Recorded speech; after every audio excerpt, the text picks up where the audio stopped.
Hello, हाय, नमस्ते मंडळी. कशा आहात? सुटलं ना पाहून तोंडाला पाणी. मस्त असे नागपंचमी स्पेशल तांदळाचे उकडी कानुले तुमच्याकडे बनवतात का? हे असे कानुले हळदीच्या पानावरची वाफ आणि हळदीच्या पानाचा स्वाद, आहा, काय भन्नाट रेसिपी आहे. आणि त्याच्यावरती अशी मस्त अशी तुपाची धार, एकच नंबर लागतात बरं का हे कानुले. आणि तुम्ही कधी बनवलात का असे कानुले? मला कमेंटमध्ये नक्की सांगा. आणि रेसिपी स्किप न करता संपूर्ण पहा. चला तर मग रेसिपीला सुरुवात करू. आणि हो, अशाच नवीन नवीन रेसिपी पाहण्यासाठी चॅनलला सबस्क्राईब करून घ्या. खास आपल्या मीनाक्षी मावशी, कोल्हापूरच्या मावशी मीनाक्षी मावशी, त्यांच्या आग्रहाखातर कामाची गडबड आहेच, परंतु म्हटलं तांदळाचे आमच्याकडे ना नागपंचमी स्पेशल तांदळाचे कानुले करतात. त्याच्यासाठी ना तांदळाचे पीठ घेतले आहे. 2 वाटी पीठ घेतलं आहे तांदळाचे, आणि 1 वाटी आहे ना ते दूध वापरलं आहे, आणि त्याचबरोबर ती 1 वाटी पूर्ण आपल्याला पाणी वापरायचं आहे. आणि मी सारण ना आधी करून ठेवलेलं आहे बरं का. ह्याच्यामध्ये ना ओलं खोबरं, गूळ, वेलची, थोडंसं जायफळ आणि थोडीशी सुंठ घालून ना छान असं हे सारण आहे ते करून ठेवलेलं आहे. चला तर मग आता आपण पिठाच्या ह्याची वाफ घेऊ. आता ह्याच्यामध्ये ना मी एक बाऊल आहे ना, त्या बाऊलच्या मापानेच ना जेवढं पीठ आहे तितकंच आपल्याला पाणी वापरायचे आहे. उकडी मोदक, कानुले किंवा मोदकासाठी दोन्हीसाठी ही समप्रमाणच आहे.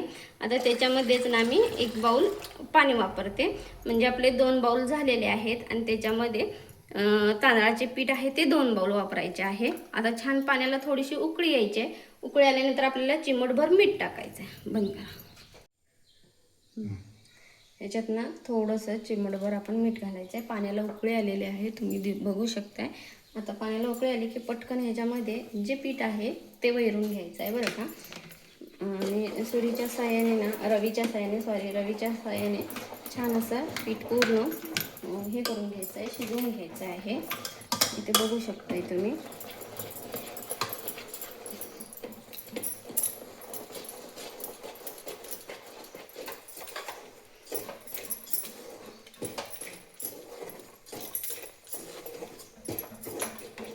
वाफवून घ्यायचं आहे. थोडं गॅस कमी करायचा ह्या वेळेला. आणि मी जाड ह्याच्यावरती जे सारण केलेलं आहे तेच ह्याच्यावरती ठेवून दिलेलं आहे.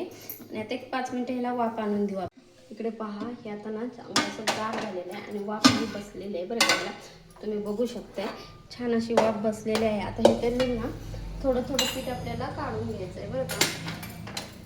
आहे आणि हाताच्या साह्याने किंवा हाताला जर चटके बसत असेल ना तर 1 वाटी घ्यायची आणि वाटीने छान असं मॅश करायचं, किंवा ह्या मॅशरने जरी मॅश केला तरीही चालतं.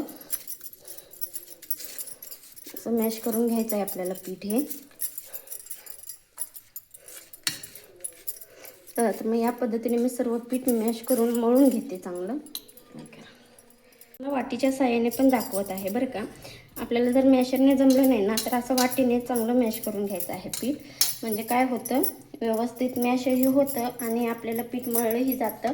नवशिक्याने तरी ह्या पद्धतीने केलं ना तर खूप छान होतात बरं का. बंद करा. आणि तुम्हाला दाखवण्यासाठी ना एक ह्याची पारी आपण करून घ्यायची आहे. आणि हातावरतीच आपल्याला पारी हे बनवायचे आहे ह्याला. आणि थोडंसं ना हाताला असं तेल लावून घ्यायचं थोडं, आणि थोडंसं इथे हे करून ना असं जेवढं होईल तितकं आपल्याला हे पातळ करायचं आहे बरं का.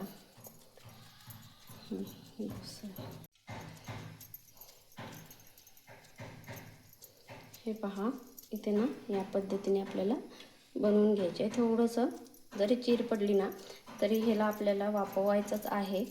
आणि ज्या वेळेला चीर का पडते तर थोडंसं मळायला आपल्याला कमी पडलं तर ही चीर पडून जाते बरं का. आता ह्याच्यामध्ये ना आपल्याला जे बनवलेलं सारण आहे ना खोबऱ्याचं ते घालायचं आहे ह्याच्यामध्ये असं व्यवस्थित, आणि हे व्यवस्थित पॅक करायचं आहे या पद्धतीने. हे असे ना पॅक करून आपल्याला ह्याला हळदीच्या पानावरती वाफवून घ्यायचे आहेत. वाफवून घ्यायचे. चला तर मग या पद्धतीने मी सर्व आपले कानुले बनवून घेते. हे पहा, इथे ना मी असे कानुले आहेत ना ते या पद्धतीने करून घेतलेले आहेत. आता आपण वाफवून घेऊ. इथे ना मी पाणी उकळत ठेवलेलं आहे. आपल्याला मी कानोले करत होते ना त्याच वेळेला पाणी उकळत ठेवलेलं आहे. आता ह्याच्यामध्ये ना मी असं हळदीचं पान एक टाकून देते. एक सोडून 2 पानं आपल्याला हळदीची घालायची आहेत ह्याच्यामध्ये, जेणेकरून काय होतं ना आपल्याला हळदीचं खूप छान अशी वासही येतो. आणि हळदीच्या पानामध्ये वाफवले की सांगा बरं का. आणि अजूनही चॅनेलला सपोर्ट केला नसाल तर प्लीज चॅनेलला सपोर्ट करा आणि जास्तीत जास्त सबस्क्राईब करा. मी करते ते.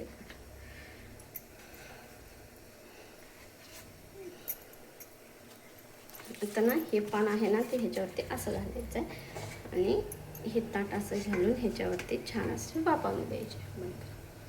चला तर मग बघू आता आपले मोदक छान असे वाफ आलेले आहे आणि मस्त असा सुगंध पण येत आहे. आणि इथे तुम्ही बघू शकता आपले छान असे कानुले, तांदळाचे कानुले तयार झालेले आहेत बरं का. चला तर मग तुम्हाला कशी रेसिपी वाटली कमेंटमध्ये नक्की सांगा. आणि जाता जाता चॅनेलला लाईक शेअर सबस्क्राईब नक्की करा आणि कमेंटमध्ये सांगायला विसरू नका. इथे छान असे